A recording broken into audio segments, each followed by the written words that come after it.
Alors une affaire qui intervient dans un contexte bien particulier au Maroc. Un journaliste marocain, rédacteur en chef du site Lacomé, est en prison depuis plusieurs semaines pour avoir publié un lien vers une vidéo d'Hakmi, Al-Qaïda au Maghreb islamique, appelant au djihad au Maroc. Alors il s'agit d'Ali Anousla, il est inculpé pour terrorisme. De nombreuses organisations des droits de l'homme dénoncent l'attitude du Maroc dans cette affaire. Même John Kerry, le secrétaire d'État américain, a demandé ce week-end la libération d'Ali Anousla. Notre invité dans ce journal, Charles Saint-Pro, merci d'être avec nous. Vous êtes directeur de l'Observatoire d'études géopolitiques de Paris. Vous êtes un spécialiste du monde arabe et de l'islam. Quelle est votre position sur cette affaire? Vous pensez que cette arrestation est justifiée ou pas? Tout d'abord, je crois qu'il faut savoir raison garder dans cette affaire et revenir à l'essentiel. L'essentiel, c'est la diffusion par Haqmi, c'est-à-dire Al-Qaïda, d'une vidéo, d'une longue vidéo anti-marocaine et appelant à commettre des actes terroristes et appelant les jeunes Marocains à rejoindre les rangs terroristes. C'est ça le fond de l'affaire. Alors cette vidéo a été reprise avec des commentaires par un certain nombre de publications, un journal espagnol et puis un site marocain. Je crois que c'est à ce moment-là que le directeur de ce site a été mis en examen conformément à la loi marocaine. Je crois que le problème n'est pas un problème de liberté de la presse dans ce cas d'espèce. Le problème, c'est la lutte contre le terrorisme. Je crois que ce serait une erreur, et je pense que M. Kerry la commet, et c'est assez extraordinaire quand on connaît l'arsenal antiterroriste qui existe aux États-Unis, de venir critiquer une mesure qui est prise dans le cadre légal de la loi antiterroriste.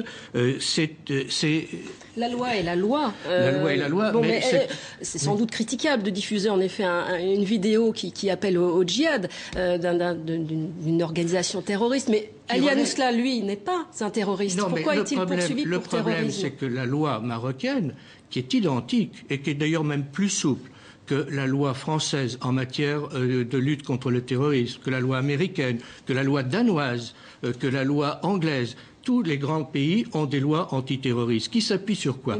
Qui s'appuient, s'il vous plaît, sur les conventions internationales.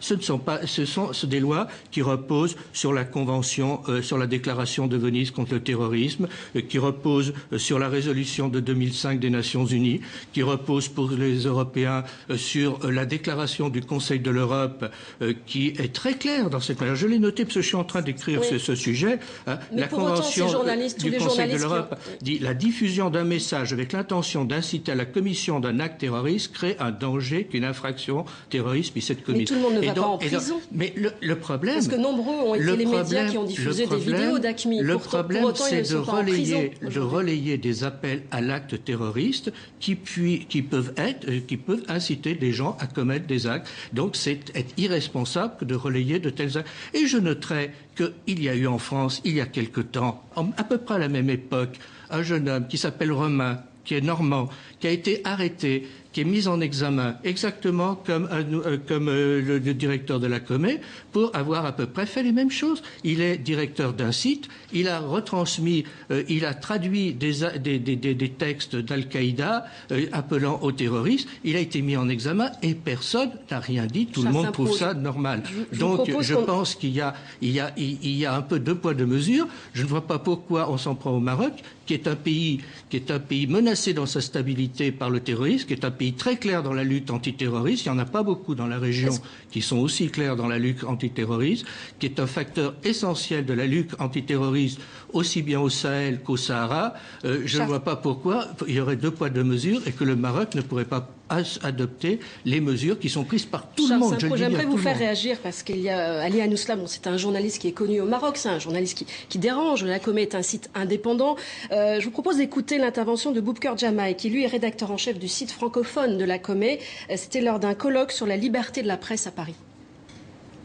Il est totalement innocent des crimes qu'on lui impute, mais il est il est coupable d'autres crimes qu'on ne lui impute pas et qui sont considérés par le régime comme des crimes. Le premier de ces crimes, c'est ce qui fait l'honneur de notre profession, à savoir dire où se trouve le pouvoir politique et dire comment il est exercé. Ali fait ce travail-là au quotidien. Son deuxième crime aussi, c'est de publier des enquêtes qui montrent comment la corruption tourne autour de ces centres de pouvoir. Et enfin, son troisième crime, qui est très important aujourd'hui dans notre partie du monde et pas seulement au Maroc, c'est d'offrir un espace à des groupes idéologiques qui n'ont pas où parler. Et sur la base de cette popularisation, de cette polarisation, extrême polarisation, comme on le voit aujourd'hui en Égypte, que se nourrit l'autoritarisme. Voilà, Boubacar Jamaï, votre réaction rapidement. C'est ce qu'on appelle noyer le poisson et détourner l'attention.